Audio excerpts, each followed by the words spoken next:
17, nagpadayag nga dunay 42 ka henerasyon nga giisgutan sa Biblia.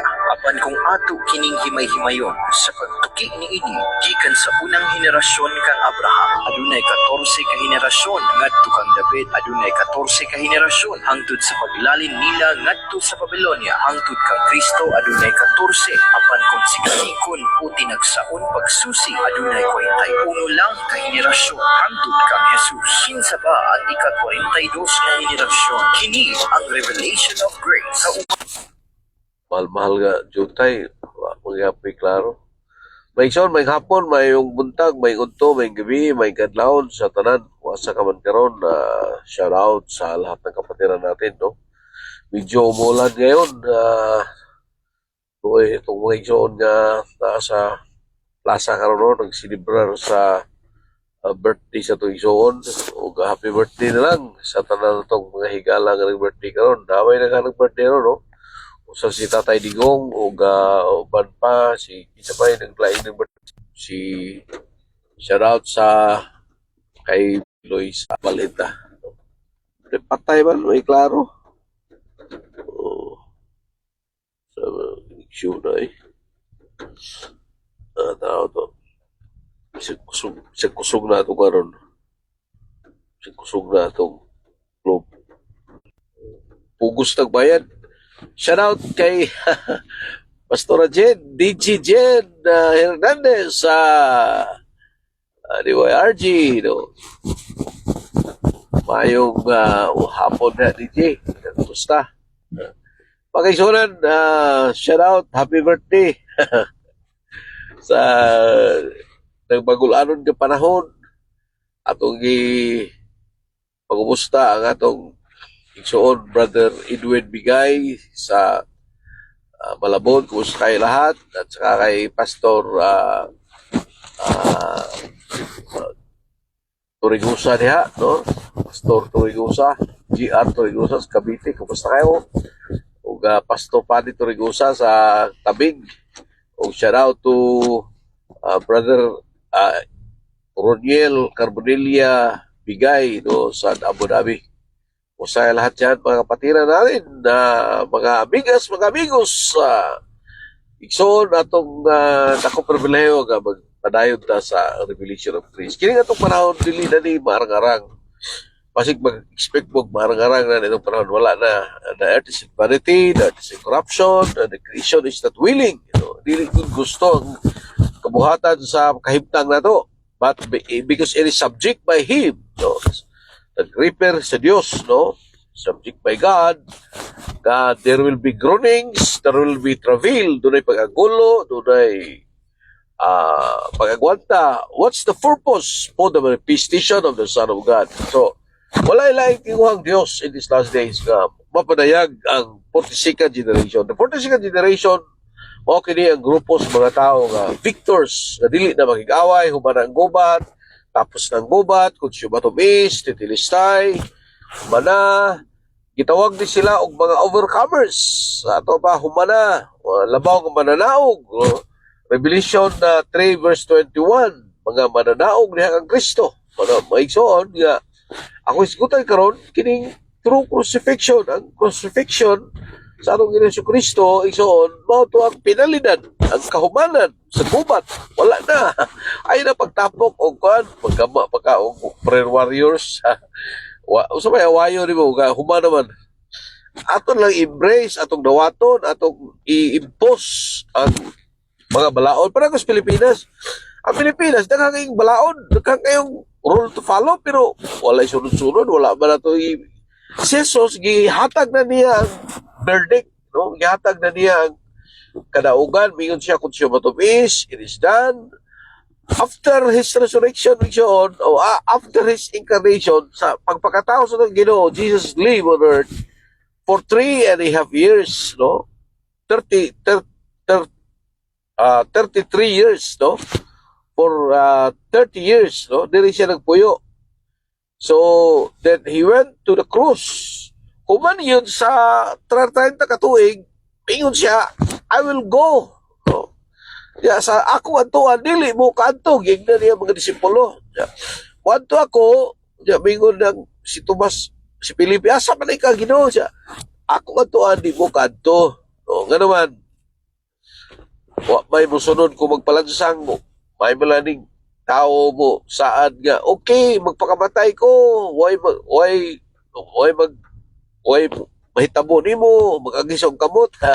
Pero, pag permiro nga, dagan, nawa, permiro husga, iksoon, ratol na taranta, dagan, no? Pag ato ninyo, I will go to the cross, and I will die. Ingon na si Pedro, dili, ka na mahimo, Ginoo. Pero mingon si Jesus nga, no, dili pa mo tugtugaw, kabalo nga tulo, imo na kong i-deny, libo-libon pa ko. So, so this was the second step of God's dispensing Jesus as the love of God, taking away the sin of the world, no? So, in his crucifixion, he saw Jesus as the Lamb of God. First, he was the Lamb of God, and he took away the sins of the world. Itanggal niya. It's done. So, dili na ito manikamot kung matanggal ang sala sa mga tao. Karang mga tao nga nagpabilis pa pagkasala, tungod ba na kay wala man nato masulti sa mga reconciler nga wala na sila utang. Gibayra na ang ilang utang. Ang atong trabaho ta mga pastor is reconciler. Mingon siya, himuon ko kamo nga reconciler, ambassador to reconcile, to tell people that we are already reconciled, past tense, iksoon. Kita kay ito mga makasasala ka, nautad ka, wala gina sa ama mga iksoon, wala gilandong sa negatibo nga kahimtang na mingon ang ama na you are sinner. O na gisulti sa anak, I have sinned against you, I have sinned against heaven, makasala ko, pero sa ama, dili ka kadungog sa ama nga mingon makasasala ka, nautad ka, mapahimuslalon ka, gihurot nimo akong kabtangan, wala, iksoon, wala. Nga naman, gitanggal na ni Jesus ang atong sala. Jesus, the sin of the woman, mga kaigsonan. Una, nahimo siyang sin of the woman. Matong, ma-incarnate siya, matao siya. Una, ang purpose, aron mahimo siyang matao, aron, excuse me, so, the serpent, siya mahimong tumbaga ng serpente siya, gituboy man, no? Sa, gituboy siya, gituhog siya, ingon niya, gituhog siya, isoon, o niya, gituboy ni Moses, to destroy the serpent, to destroy Satan, to destroy the ruler of the world, isoon. So, as the brass serpent, Christ destroys Satan, the source of death, and the rulers of the world. No? John 12, verse 31. Hebrews 2:14. Makes on Christ. Siya ang dugbok. Siya ang nipildi. No? O niya, sa John 12:24, Christ as the green wheat. Mga iksoon, green of wheat.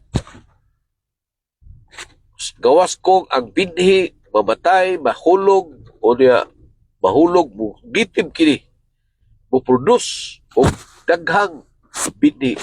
Ang buti pasabot na iksoon, na si Kristo, siya ang binhi nga mo produce, o daghang mga church, daghang mga first fruit siya among, no? Siya ang pinakauna, siya ang unang bunga. Kita, ang mga 42nd generation, mga victors, mga winners, kita iksoon ang mga mugitim. So, ang kamatayan ni Kristo is to produce church, to produce. Ang nagpasaylo sa itong sala, ang Ama, mingon si Jesus, Ama, pasaylua sila, kaya wa sila pasayod silang ibuhat. Ang nagpasaylo, pero, ay, ito, si story big, no? Pastor Ring, Nasa habang isa ayaw na paglakaw, paminawon na kini ang revelasyon sa grasya sa Diyos. Tigwa managwan, tigog. Okay. Mga kaigsonan, Christ is the grain of wheat releasing John 12 verse 24. The divine life of the producing of many believers, imparting, dispensing the divine life into us. Para si Kristo ang grain of mustard, grain of wheat, igsoon nga girelease siya sa langit ng kinabuhi to produce many believers. Aron mo produce og daghang mga magtotoo, imparting or dispensing the divine life into them. Mga kaigsoon, as the grain of wheat, Christ released the divine life within Him for the production of the many believers by imparting, that is, dispensing the divine life into them. John 12 verse 24. Mga kaigsoon. So by this, He made all believers His members, and many grains of it be produce kini o daghang mga bigitim igsoon. Church. Ang wheat diri is the church. The loaf of bread is the group of people, the church, the Koryakon. So, many Christians do not realize that Jesus' death, igsoon, like the incarnation was, and the dispensing, igsoon, He died on the cross to release His divine life for His dispensing. Iyang ipanayag, iyang ipagawas, iyang i-release, igsoon ang kinabuhi. The blood that come out of Jesus at His crucifixion symbolize redeeming aspect of Christ, all-inclusive death, kamatayon. So, and the water, so katong tubig ang nagayday came out of Christ, came out of Jesus' side, so symbolize the life imparting aspect of Christ, all-inclusive death. So, at the cross, when the soldiers first gidungga magyakilin, so the side of Christ, the side of Jesus, the blood and water come out.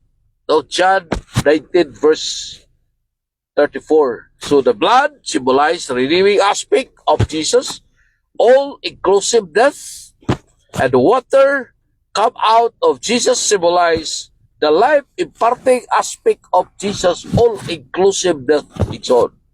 This one that did two works. Ang kamatayan ni Kristo naghatag kini og duha ka trabaho, redeeming us from our sins, and it released divine life of God into the believers. So salamat sa Ginoo, no? Nanawag mas Pastor Ibig, no? Mas ato talahon. Oh.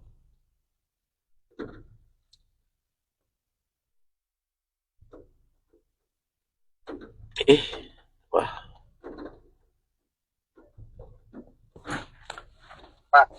Oy, payog. Payog buntag ha. Payog, kusta? Live, nag-live day ka diha. Ah. Live ka. Di ako sakiran. Ako ba? Oo. Ayun. Oo. Gusto mo ito mo, bisay ko, tunay kisimana, Pastor Ricky, unsa nga, anang nag-submit ko sa, nag-complete ko sa requirement ito para kastalo niya, i-submit ako itong O ya, ako ko ato, tubag ni mo ito pitimbestiha, nasabit lagi mo lagi? i-submit ako nga, napinding pa ako sa mission, kaya mo check sa akong requirements na ako, karong pang Lunes, so, balik-balik ko sim, o aning kalakiha. Ah, baba. Pero anyway, kompleto naman, Pastor, kompleto na to, sa mission na to. Oh, okay kayo na, nindot kayo. Kumusta mo kaya? Wala, luya ko kay, ba, ulan init ba niya, subawan ko? Ako ba? Oo. Dahil gawas pa pero bigyan kuan lang, dahil pa init. Oh. O, lagi, nagpainit. Ha? Kumusta mo itong imong giingon? Buhaw kayo si, di kuan ba, diglay luman si to amigo sa, ato, lay grupo, jay kung ano, lay luman ka siya. Alhidalag ko ni Pastor Juan, ching kay, rapay, unod. Kay katong kami kung maglakaw-lakaw, wala ba ito klaro, hatag-hatag, nag-burst ma'am, si kutom ras makahatag. O niya, usahay, ang uban kauban, barato lang noon, kay sila anan, sila balik-balik na ilang bersikulo, kami, kung mabigyanan, gyanan ng bersikulo, kami, mo ba, igot to si Pastor Troy, may klaro kay, mana, iyahay ba, walay tima ba?